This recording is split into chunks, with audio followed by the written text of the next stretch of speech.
qabannee isinii dhufaa jirra. Maatii tokko bira dhaqneetoo haala isaan irra jiranii fi jiruu jireenya isaanii isiniif dhiyeessuudhaaf dhufnee jirra. Amma dhumatti nu daawwadhaa. Namoonni biyyaadhaa fi biyya keessaa taataniitu viidiyoo kana daawwachaa jirtan namoonni dandeessan sheer gochuudhaan laayik gochuudhaan nu deeggaraa isinii jenna. Har'a maatii harka qalleeyyii tokko hojii humnaa hojjetaniitoo jireenya isaanii fooyyeffachuudhaaf tattaafachaa turanii rakkina waan ta'e isaan mudatee rakkina isaan irra ga'e kana bal'inaan waan haasofnu ta'a. Amma dhumaatti nu wajjin turaa jenna. Maatii obbo Fiqaaduu Qananiiti. Namoonni beektan namoonni baay'ee keessan beekuu dandeessu. Namoonni hin beeknes immoo bara hojii waaqayyooti waan ta'eef iyyuu gara maatii kanaatti seeffannee dhufna. Maatiin isaanii isaan jecha. Mee obbo Fiqaaduu Qananiifaa taateen kun baranuma isin irratti ta'e taatee kana irratti mee yaada maalii? Waaqayyo galantaa argatu. Taateen kun ani bara baay'ee biyyattis taanan asittis taanan hojii humnaati. Baradheetu hin jiru waan ta'eef hojii humnaa waanan hojjedhuuf hojiin humnaa suni dhagaadha. Kaabaa jechuudha. Isaanan mana koo bulchaa beetasaba astadaadaree bulchaa amma garuu qorumsi biyya lafaa baay'ee jira waan ta'eef rakkinni na mudate. Xirrii guyyaa tokkoon dhagaa odoon baasaa jiru na mudate. Luka koo isa bitaa hojii ala taasise. Gaafa kana hojii ala gaafan ta'u namni tokko na bira hin jiru. Sa'aatii 12 ba'een tokko walakkaa gubbaarratti rakkinni kun na mudate waan jiruuf ani achi deemuu hin dandeenye. Achuma harka lamaa fi luka mirgaa fayyaadhaan daa'imeen lafa qarxii 3 deemee daa'imeen lafa lugni namaa na argutti daandii gubbaarratti ba'een daandii san gubbaarraa barattoonni 4 gaafa dhufan na bira darbanii gaafa lammataatti immoo dargaggoonni 3 natti dhufan. Dargaggoonni 3 gaafa natti dhufanii ijoollee koo natti goraa ani deemuu hin danda'u amman deemu shaakaleera. Jilbiibbii deemee iddee kana ga'e amma dadhabeera laafeera. Lunni koo narraa citeera. Naafatee jira waan ta'eef chocho'uu hin dadhabee asii fuudhaa gara mandara sanitti ganna geessaa jedheen kadhadhee jarris immoo akkasuma dhufaniiti 3 ta'anii dhufaniiti garanaaf garana na qabaniiti harka koo lamaanii fi luka isa mirgaa qabaniiti gara mandaraatti na geessanii. Gara mandaraatti yeroo na geessanii nama Waaqayyoo nama Wallaggaa konkolaataa qabaa gibbii isaa na geessaan jedhee gibbii ala na kaa'anii gibbii ala gaafa na kaa'anii na barrii kana naa rurrukutaa hin jedheeni harka sodaatiin naqanii rurrukutanii barrichi lakki akkasitti hin danda'amu jedheen cirracha dhagaa lafaa fuudheen barrii san dhaye. Gaafan barrii san rukutu haati manaa gadi baatee maalan barrii rukute jennaan anatu rukute garbittii ko anatu rukute dhagaatu na nyaate. Ganamaan ba'een namni tokko na bira hin jiru. Sa'aatii 12 ba'een sa'aatii tokko walakkaa gubbaarratti akkana waanan ta'eef abbaa manaa kee ol deebisiiti lubbuu koo akka oolchu konkolaataa baasi jedhee haadha gibbii sanitti hoggaanii maalan godha abbaan manaa koo hin jiru. Eessa dhaqe gaafan jedhu inni mana waldaa jira. Ol deebii itti naa bilbili malee fedha waaqaa yoo ta'e Waaqayyo hin fidaa jedhee akkuman dubbadhe ishiin ol deebitee bilbila bilbilaan lafa fagoo lafa sa'aatii daqiiqaa 25 deemsisu Waaqayyo isa keessan ba'ee ruuccaadhaan kaatee na dhaqqabe. Gaafa na bira ga'u faazeersit akkas ta'e jennaan ilma koo anumatu akkas ta'e lubbuu koo na oolchi hin jedheeni konkolaataa isaa baasee annee diimaa buufata mangistii na galchee nasaadhuma odoo waan tokko narraa hin fudhanne Waaqayyo bara isaa eebbisu mana isaa eebbisu inni nasaa achiin na ga'ee gaafa achiin nasaa na ga'u naman jaaladhu immoo nama waldaa kooti paasteerii Baayisaa Tufaa kan jedhamu ittan bilbiladhe sakoondii tokkotti lafti nani akkasitti ta'e dirree Buraayyuu kan jedhamu gubbaarratti Ani immoo gara Gujee Sariitii Katamaa Dabalee kan jedhamu gubbaarra nama kana wajjiriin obboleessa koo Paasterii wajjiriin inni ilma isaa saamuu qabateeti laga dindira kaatee dhufee battala na dhaqqabee makiinaa nama Wallaggaa kanaan na fudhatanii buufata fayyaa na geessan. Buufata fayyaarra ammoo ambulaansiin na waamanii ambulaansii na fudhatanii gara hospitaala Abeetutti na geessanii lunni koo laabiraatoorii gaafa na kaasanii hayi kuni hojiirra ooluu hin danda'u cituu qaba jennaan lakki yaa ijoollee koo naaf ashagaa malee narraan kutinaa gara Araaran deema gara Masarat Raajii hin deema jennaan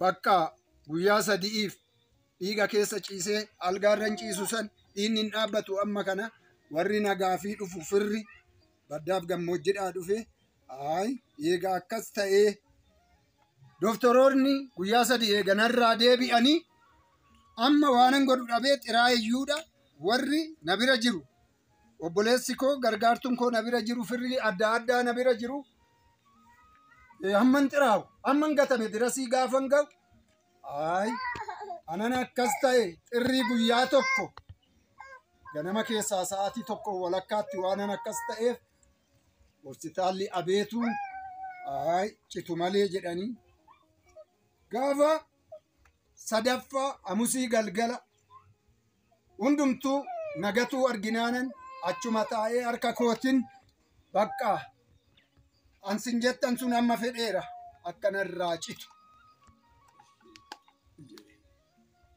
Akkuma beekamu maatii isaanii hojii humnaatiin jiraachisaa turanii hojii kaabaatii. Hojii kaabaa kanarraan immoo jireenya isaanii kana boruutti fooyyeffachuudhaaf daa'imman isaanii barsiisuudhaaf osoo tattaafataniitoo ayyaana ture ayyaana sana bariidhaa kan isaan akkana ta'anii sa'aatii 12tti manaa baatan. Sa'aatii 12tti manaa ba'een sa'aatii 12tti manaa ba'uun isaanii jireenya isaanii boruu fooyyeffachuudhaaf jireenya haala ulfaate kanaan jireenya qalee kanaan jireenya harka gara afaanii ta'e kanaan hojii humnaa kana osoo hojjetanii hojii kaabaa kana osoo hojjetanii miilli isaanii akkuma isin argaa jirtanii miilli isaanii kun tokkichi irraa citeera. Fedha waaqayyootiin immoo dhugumaan iyyasa gargaaruun akka waaqayyoon liqeessuuti jedhama. Kanaafiyyuu obboloota koo isaan deeggarsa tokkollee barbaadan turre maatii kana jiraachisuudhaani haati manaa isaanii haati warraa isaaniillee hojii gullutii yookaan hojii humnaa hojjechuudhaani isaan wal deeggaraniitu ijoollee kana guddisaa turani. Amma garuu humni lamaan isaanii keessaa humni nama tokko dadhabee waan jiruuf humni nama tokko immoo isaanis immoo akkuma argitan daa'imman baatanii jiru. Daa'imman reefuudhaani daa'imman kana baatanii hojii gullutii kana dugdatti baatanii waan hojjechaa jirani. Fedha waaqayyootiin amma waaqayyo sana saabsise amma waaqayyo isin yaachise amma waaqayyo keessan buuse hojii waaqayyo kana hojjedhaa isiniin jenna. Namoonni Tiwiitera yookaan Instaagiraamii yookaan yuutuubii kanaan laalaa jirtan namoonni biyya alaa biyya keessaa taatanii daawwachaa jirtan fedha waaqayyootiin kabajaan isin gaafanna. Daa'imman baay'ee qabdi. Daa'imman meeqa qabdi? Daa'ima 10 qabaa. Daa'imni 10 kana keessaa mucaan tokko mataa isaa of danda'ee dubarri 2 seerumtee isa keessaa nama 7 mataa koo wajjiriin nama 9 ta'een jira. Bara kana keessatti immoo haalli jiruuf jireenya ulfaatadha. Akkuma beekamu nama 9 jiraachuu dhiisaa ta'u daa'imman 7 hin baratu haadha manaa fi abbaa warraadha. Daa'imman 6 hin baratu tokko bichaatu hin baratu isaan keessaa jecha 6 hin baratu haadha manaa fi abbaa warraadha. Daa'imman kunillee hojjetaniitu isaan fooyyessuudhaaf hojiidhaaf hin geenye daa'imman baratanidha. Daa'imman kana immoo barumsa isaaniitti fufsiisuudhaaf dirqamni kun nurra jira. Dirqama kana immoo anaaf sinirra jira waan ta'eef iyyuu amma dandeessanii osoo hin tuffatiin akkaawuntiin isaanii jala kana akkuma jiruun akkaawuntii kana jalatti barreeffamee akka jiruun akkaawuntii isaanii barreessina amma humna keessanii akka deeggartan isinii jenna. Hojii waaqayyoo wal wajjin itti fufsiisu. Daa'imman kana immoo barumsa isaaniirraa addaan kunneetu hojii kana hojjechuudhaaf ijoolleen kun hojii humnaa waan hin dandeenyeef iyyuu maatiin kunis immoo amma of eeyyessuu waan hin dandeenyeef amma waaqayyo keessan buutee akka isin deeggartan. Yeroo hospitaala kana dhaqxan maal isiniin jedhan warri hospitaalaa? Warri hospitaalaa kun hin danda'amu laabiraatoorii na kaasanii seeraan alaa kun citu malee Kuni citu malee hojjaarra oolu jedhan. Waa'ee keessan akkama dhagaametti dhagaan gaararraa fagoorraa dhufeetoo miila keessanitti dhagaa isa jiru wajjin singara caceetoo daaraa akka godhedhaan nuti dhageenye. Miilli kun immoo lafeen irra jiru foon qofadha. Foon kun immoo walitti deebi'eetoo deemsa waan hin dandeenyeef dirqamaa citu jedhaniitoo abeet hospitaalitti miilli isaanii irraa cite. Miila isaanii irraa cite kanaan immoo hojii humnaa hojjechuu hin danda'anii, hojii kamilee hojjechuu hin danda'an. Hojii isaan hojjechuu danda'anii dunkaana yookaan suuqiidha.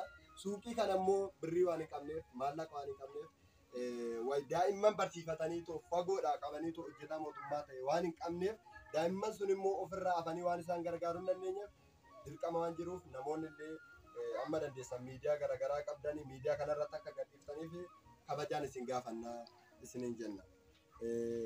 Daa'imman kana keessaa mee ammaaf daa'imman akkuma beekamu hin jirti, uffanni hin jira, nyaanni hin jira, nyaatarra immoo darbeetoo daftara iskiriptoo jechuun hin jira.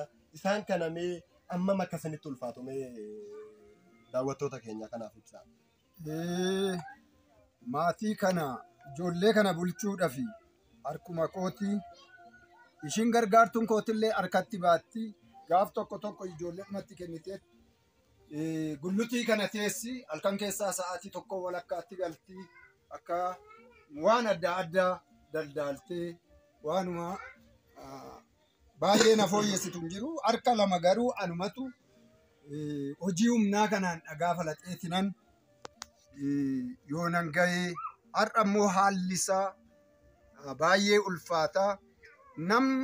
Nama jaadhiisiti nam lama barsiisunu baay'ee ulfaataa. Iskiriiptoo dhumti tokkittiin har'a suuqii gubbaa irratti kan hin tsaafne foorjitii ishiitu birrii 20 roormaaninsaa biikkiin gaarii garuu birrii 25 kana bira qallamni hin jira. Akkuma ta'etti ta'eetinan waggaa 5 xaaxa akkana deemeen barri namaa eege. Barri namaa keessaa ba'eetinan Waaqayyoonis kadhadhee mana bitadhee lafa bitadheen bara 2012 gubbaa irratti bootaa kana idaarii gaafa guyyaa 8 bitadheen Waaqayyo na gargaaree achirraa lafa waardiyyaa jiru gubbaa irratti odoo waardiyyaa eegaa jiru keellaa gubbaarraa Yoonaataa Biitii kan jedhamu waggaa 2 hojjadheen gibbiin sun bal'aadha. Abbaa qabeenyaa san Waaqayyo ammayyuu dachaa isaa eebbisu. Maaliifi waggaa 2 kanatti muka ji'a tokko 1,300 1,300 hojjetaan achi keessaa naaf tilmaamee naa kenne han ji'a tokkootti reeganii naaf kennan. Ani garuu munni sun baay'eedha. Eenyu Dibooraa makiinaa ishii xiqqoo kana Dibooraa 2 fe'adhee isaanan mana koo ijaarradhee fedhuma Waaqaa ta'ee gaafa kaanitti waardiyyaa saniini alaqaa isaatiin walitti buunee ji'a tokko boqoti naan jedhan. Boqoti gaafa naan jedhan ji'a guutee gaafa naqu sin barbaannu naan jedhanii xalaa naan gaan. Himadhu jedhan lakkiin himadhu. Maaddii nama kanaa nyaadheera lakkiin himadhu jedheen anan ittiin himadhu odoo harka koo guutee jiru waggaa 2 anan tajaajile. Lafa kana fedha Waaqaa ta'ee gibbii isaatii har'a mukicha odoon bitee 3,000 nuun argadhu 1,300 naa kenne waan ta'eef ani himadhu jedheen hamma yoonaa nan dhiise. Dhugumaan hojii Waaqayyoo karaa namaaf kaasuu galateeffachuun gaariidha. Akkasumas immoo jaalala namaa qabu. Jaalala namaa irraan kan ka'e hojii waardiyyaa illee hojjechaa turani. Hojii waardiyyaa kana keessatti immoo amma afaan isaanii irraa hafee jireenya isaanii irraa hafeen mana mataa isaanii ijaarrataniiru. Mana mataa isaanii ijaarratanii kanarra immoo jireenya fooyyessuudhaaf jedhanii waardiyyummaa irraa hojii dhagaa falaxuun bu'aa xiqqoo qabdi jedhanii osoo jireenya isaanii fooyyechuu jiranii balaan kun isaan mudate. Akkam jirtu kabajamtoota daawwattoota keenya kun Sadan Koomeedii. Sadan Koomeediin yeroowwan garaagaraatti bakkeewwan garaagaraatti golaawwan garaagaraa seenuudhaan rakkina namootaallee yeroo ilaaluu jalqabee fi ilaalaa ture. Guyyaa irraa kan ammoo mana maatii kanaatti argamnee jirra. Akkuma argaa jirtan maatiin kun qaamni isaanillee akka kana ta'eetiin jira. Dhugaa dubbachuudhaaf akka kanattiin kan isaan ta'an ji'oota asidhaa wanta ji'a lama hin guunne gidduuttidha kan isaan akkana ta'anii akkasumas immoo lammii fi kan jedhu sun obboleessa keenya kana bira dhaabachuu akka qabdan dhugaa dubbachuudhaaf lammiidhaa fi akkaawuntii kun jala kanatti barreeffamee jiru kana irratti akka aga dandeessan birrii tokko birrii lama odoo hin jenne akka deeggartaan kabajaan isin gaafannaa akkasumas immoo isaanis haa ta'u maatiin isaanii hojiiwwan humnaa hojjechuudhaan isaan fakkeenyaaf kan akkana godhe akkuma duraan obboleessi keenya Saamu'eel dubbachaa ture dhagaadhaa barii obboroodhaan ka'uudhaan sa'aatii 11 keessaa dhagaa falaxoo odoo deemu dhagaan irratti jigeeti kan isaan akkana godhe baay'ee wanta nama gaddisiisudha baay'ee wanta nama dhaga'amudha mee isinuu argaatiin jirtu akka kana ta'aniitiin jiru maatiin isaan bulchaa jiran immoo kunoo maatii argaa jirtan kanadha maatii 10 qabu 10 keessaa 7 kan barachaa jiranii fi akkasumas kan waliin mana tokkotti galaa jiranidha isaan kana bira hin dhaabannaa warreen jettan akkaawuntii kanarratti aga dandeessan nuuf gumaachaa isiniin jenna akkasumas immoo isaan itti dabalanii wanta dubbatan yoo qabaatan gara isaanitti isin dabarsinee jirra jechuudha. Mee akka haalawwan jireenya keessan kan duraa fi kan ammaa gabaabsaa nuuf dabarsaa. Akkuma beekamu duraanii isumatu humna isaatiin hojjetee ol ba'ees gabba'ee ijoollee kana gargaaraa ture. Anillee wanta ittiin isaan gargaarumaan qabu waanuma xiqqoo ta'e malee amma immoo egaa abdiin kanaan duraa sun hafeera citeera abdichi dhumeera waan ta'eef amma anis kophaa koo ijoollee kana hundumaayyuu gargaaruu danda'a natti fakkaatu garuu waaqayyoof hin danda'ama. Ijoolleen koo kan baratanii kun mucaan inni hangafaa fi ishiin quxisuun kutaa 7 baratu. Ishiin kun immoo kutaa 8 baratti ishiin tokko 6 tokko keejii barataa. Egaa kana hundumaayyuu ijoollee tokko barsiisuun bara kana keessa hin ulfaata. Waaqayyoof garuu salphaadha. Wanti nani jedhu homtullee hin jiru garuu waan hundumaayyuu immoo abdii waaqayyoodhas sabas waaqa biratti immoo namnis nama gargaara. Gargaarsa waaqayyootiin kan ka'e immoo waaqayyo tarii waan namaa godhu isatu beeka. Obboloonni immoo uummanni kan jiru kan dhaggeeffachaa jiru yookiinis immoo kan ilaalaa jiru yoo ta'e hamma dandeetti isaanii fi hamma waaqayyo isaan assaabsisillee tarii nu gargaaruu danda'u jennee kaayyoo qabnaa. Kanaafuu immoo bara kana keessatti jireenya tokkichi namni tokkicha isaatii nama lamaan iyyuu mana bulchuun ulfaata. Immoo wanti namni qabaatee ijoollee kana bulchuu danda'us jiran as fakkaatu. Garuu waaqayyo waan hundumaa gochuu hin danda'a jedhaan. Kabajamtoota daawwattoota keenya akkuma dhagaa jirtan abdiin keenya waaqa gaditti isinidha uummata keenyadha saba keenyadha abdiin keenya ijoollee aga barsiisaa jiranii fi agama akka barachaa jiranillee nuuf himaa jiru galatooma isaan hin jenna dhuma irratti isin uummata keessaniin uummata amma isin daawwachaa jiran kanaan maal jettuun dhuma irratti wanta jettaniin yoo qabaattan kutaa ittaan guyyaa biraa akkasumas immoo gama liivii feesbuukis haa ta'u yuutuubii sadan koomeedii kan jedhuunii fi peejiiwwan garaagaraatti yeroo isin biraan geenyu ta'a dhuma irratti uummataan maal akka jettan nuuf dabarsaa. Waan jechuu barbaadu ani balaan kun natti dhufa jedhee hin hassaabne eega taateen kun natti galee fira koo kan taatan lammii koo kan taatan ilmaan Oromoo kan taatan bukkee koo bu'aadha na gargaaradha. Ani naman jireenya koo keessatti kun na mudateeti malee nama gargaaree dadhabaa biran dabarre jaamaa biran dabarre namaaf waan ta'eef har'a immoo carraan kun na mudateera. Yaa saba waaqayyoo na bira dhaabbadhaadha. Ijoolleen koo kuni akka baratan nama kurran kana keessa 7 dubara 3 dhiira waan ta'eef wanti isaan mataa isaanii danda'anii of danda'anii jiru. Garuu dubarri 2 fi dhiirri 1 gaa'ila isaanii ga'anii isaan mataa isaanii danda'aniiru. Warra afani anaan dabalatee yeroon kuni baay'ee qilleensi isaa in ulfaata. Minaan jennaan ol ka'ee har'a xaafin 8,000 galee 10,000 galaa jira. Kanaaf bukkee koo dhaabbadhaadha. Amma dandeessan amma fedhii keessanii na deeggaraadha.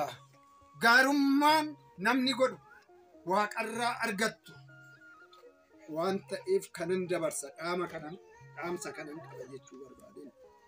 Ish kabajamtoota daawwattoota keenya akkuma amma dhageessan kanadha wantoonni isaan dubbatanii akkaawuntii amma argaa jirtan kanarratti bukkee akka dhaabattan waliin akka taatan ijoollee koo naaf barsiisaa jechaa jiru. An dadhabeera kana booda luka tokkoon hojjedheetoo ijoollee koo kana barsiisachuu hin danda'u na waliin dhaabadhaa na tumsaa akkasumas immoo kadhannaadhaan na waliin dhaabadhaa namoonni maallaqaan illee na wajjin dhaabachuu dadhabdan kadhannaadhaan illee na wajjin dhaabadhaa isiniin jechaa jiru. Kutaa ittaanu amma deebinee wal arginutti nagaa nuuf ta'a isiniin jenna waan nu daawwattaniif galatooma akkasumas share comment like gochuu hin dagatina galatooma.